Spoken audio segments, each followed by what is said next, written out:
las sombras hasta la luz, desde el misterio y la intriga, tocando temas tabú. Y descubrí en medio de la verdad que existen mundos paralelos. Y a través de mis errores conocí la humildad, haciendo un pacto con el cielo.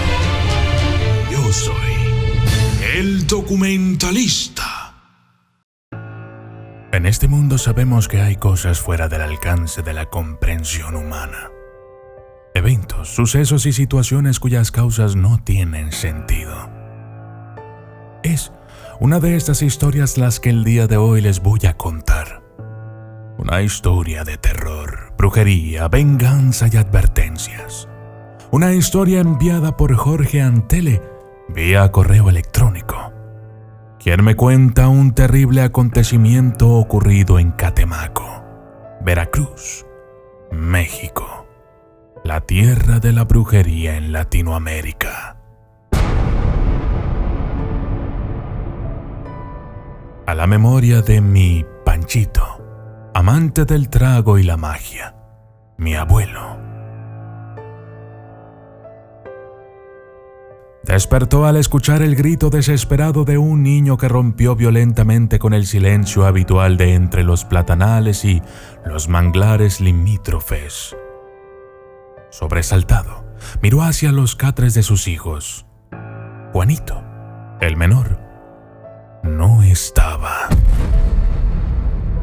Francisco sacó el machete cañero oculto debajo de su lecho. Salió hacia el río en busca del niño. Los gritos parecían provenir de la ribera. Su mujer pretendió salir junto a él, pero le gritó de lejos: «No, María, tú quédate con los niños y escuches lo que escuches, no salgas de la casa.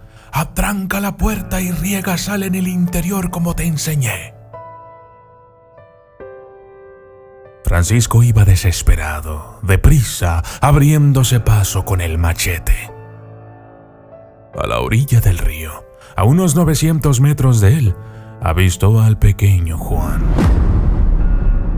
El niño venía corriendo y gritaba aterrorizado mientras era perseguido por una bola de fuego. Francisco fue al encuentro de su hijo y le gritó: «No voltees a verlo, sigue corriendo». La esfera refulgente estaba ya a escasos metros de alcanzarlo. El hombre se mantuvo erguido frente a su hijo y su brazo enérgico condujo el machete contra la bola de lumbre. El objeto afilado se hundió en aquella materia blanca y viscosa. La bola de fuego chilló como un animal, parecido a como hacen los puercos al ser degollados. La bola de fuego desprendió un resplandor intenso luego de aquel machetazo. Se alejó mientras se apagaba y descendió tambaleándose. El niño no recordaba haber salido de la casa. Decía que, de súbito, se vio siendo amamantado por una anciana desdentada y haraposa dentro de una cueva. Según las palabras del pequeño Juanito, la bruja soltó una carcajada diabólica y entonces él salió despavorido.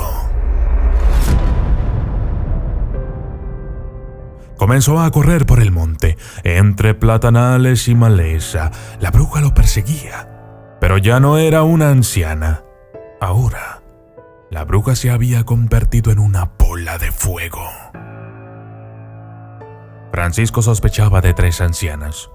A las 3 les había saboteado trabajos de enterramiento. Eran hechiceras con grandes cargas energéticas y con varios muertos a su disposición. No lo pensó más. Dejó al niño con su madre y sus hermanos.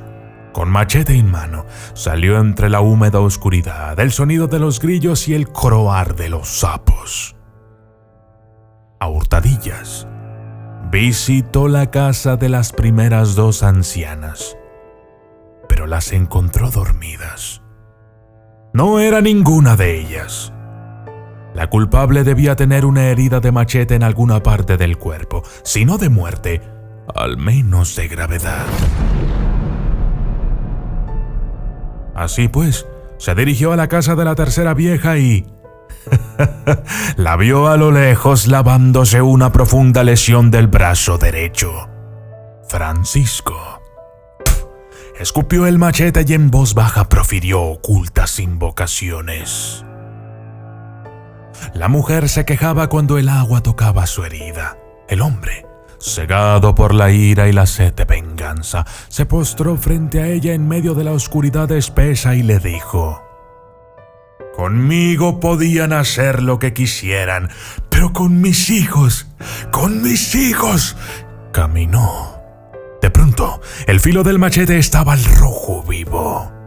La anciana rogó: «No, Pancho, no me mates». El cañero primero le abrió la cabeza y después le rajó el pecho y la espalda. Esta vez, costó más trabajo hacer que el cañero se abriera paso entre la carne y los huesos.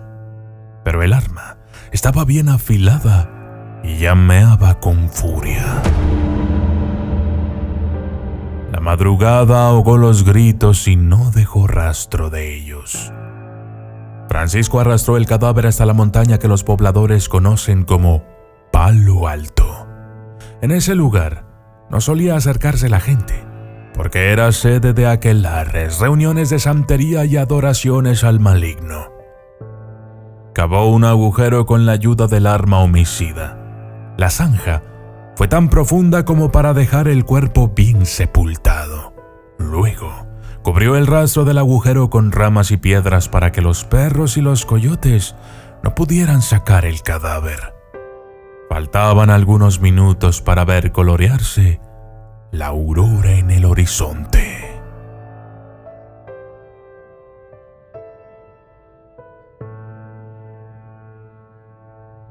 ¿Tienes una historia que contar? Envíala a mi correo electrónico el.docu.mentalista@gmail.com. Y yo soy el documentalista. Y esto fue: practicar hechicería es jugar con fuego.